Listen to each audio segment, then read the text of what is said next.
Hey everybody, Sam Birch here today, and I am working on a project. Title is as says. This is for my model railroad. I know, really out of the blue of a project I really do, and it's like I've been wanting to do this for a long time. I have a love and a passion for projects, and model railroad is something I have been wanting to do since I was like knee-high to a grasshopper, I guess you could say, however they want to say it.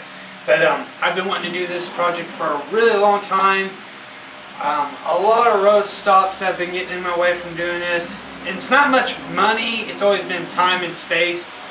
But since the recent accommodations I have plenty of space. I'm actually standing in the space where my model railroad will be built up from. And part of my project, because since I kind of want to keep this on the down low and cheap, I have decided that this project is going to be called the under $100 tabletop.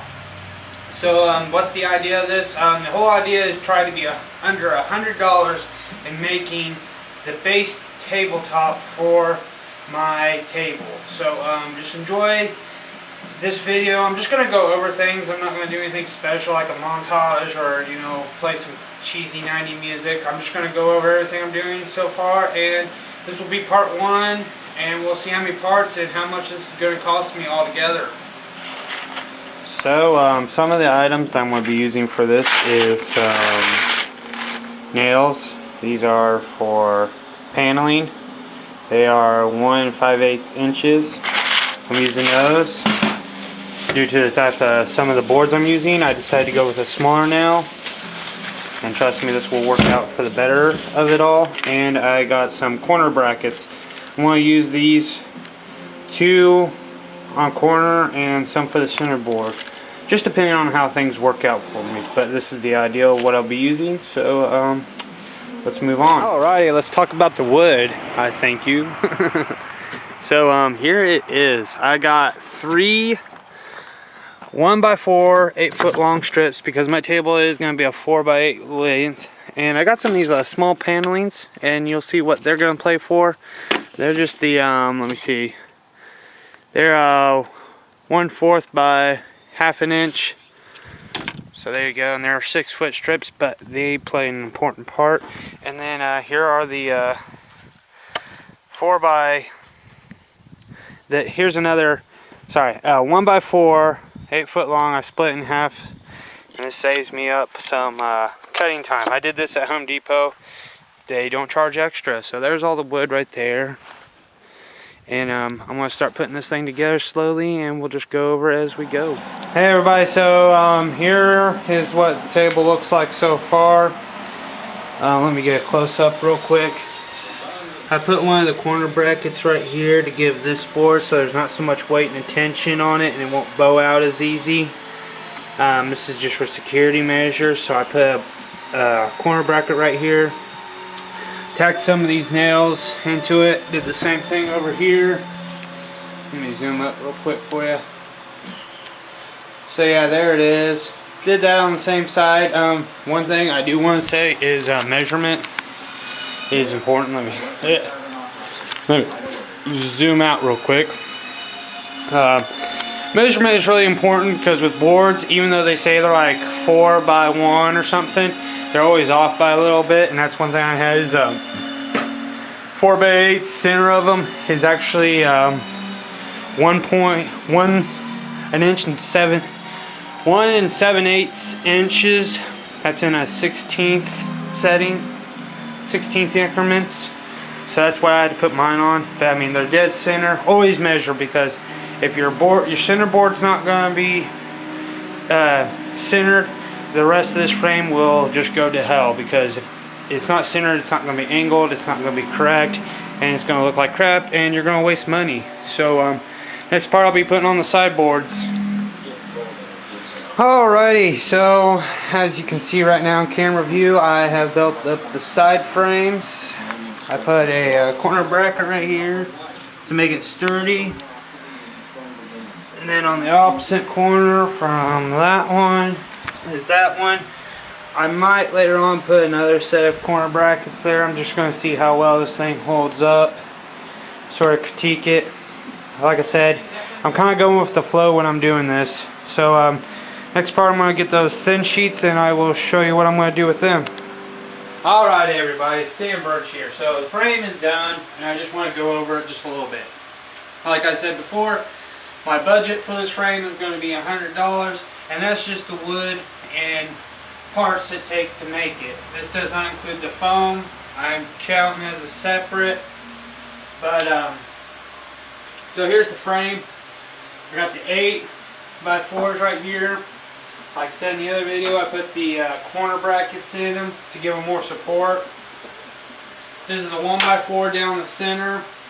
Put a corner bracket here and here. Now, one problem I do have is this center board kind of has a gap. It's not bad. I got some nails in it, so it's not a bad gap. Less than 1/16 of an inch. Just that little gap, nothing big. It holds up. That's why I put the brackets on there. Because, like I said, not all boards, there's one thing, if anyone who's done carpeting, not all boards are measured to what they say. Sometimes they're off by like 1/4 of an inch. So, it's there. But other than that, it sits pretty level. It's pretty squared. I love it. Like I said, it's going to be $100. It's going to I'm trying to go for under $100.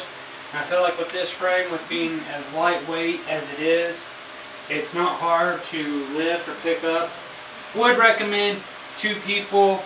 But I mean, right now we're just dealing with the frame, but it is pretty lightweight. It does not take a whole lot to lift it, you know.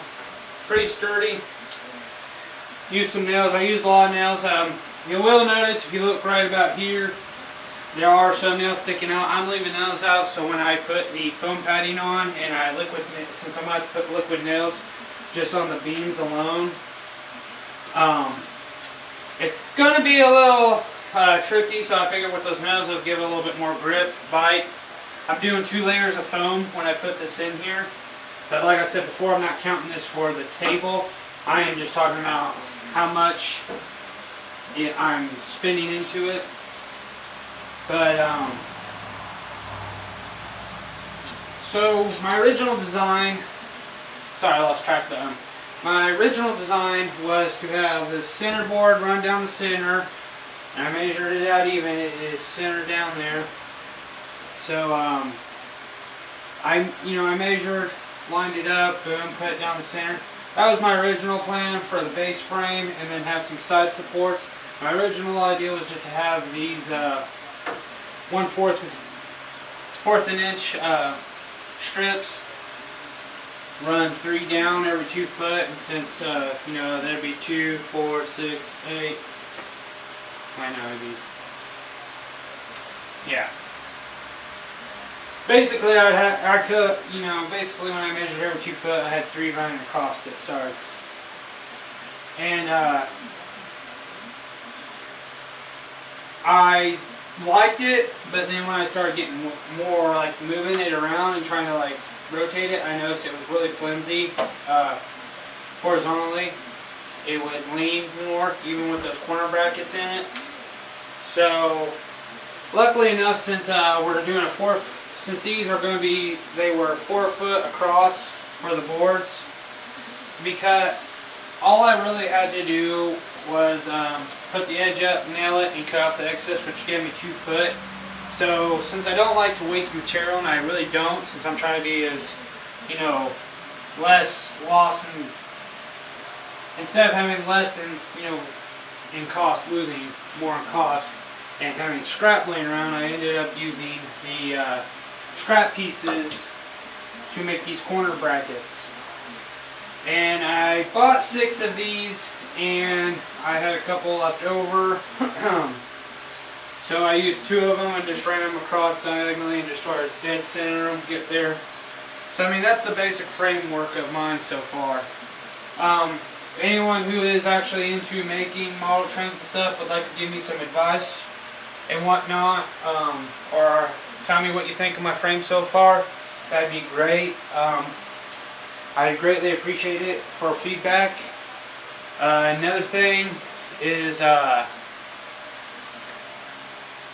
going to get ready to work on the legs, but I'm still configuring a plan to make the legs.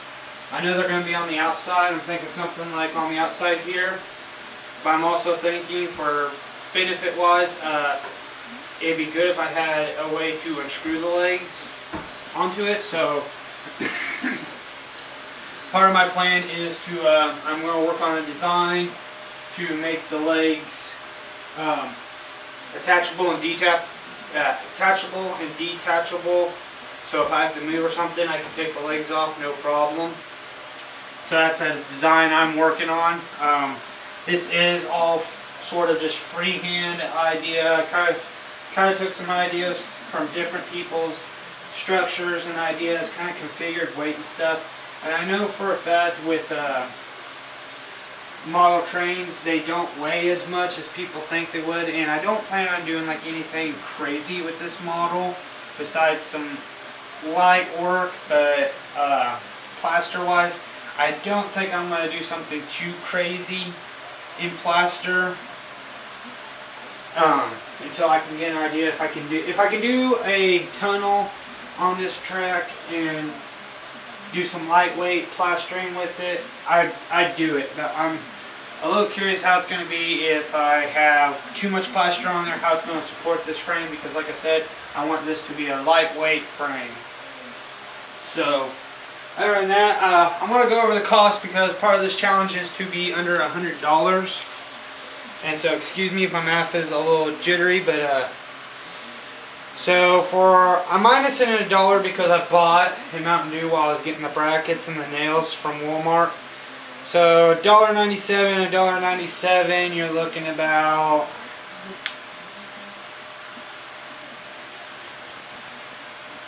$3.94. So I'll round that up to $4. And at Home Depot for the lumber, I spent $23.71. I'll just round that up to $24. And I'll keep the receipts and give you a better total when I get done. So I mean, so far I have spent about $27 just on this frame.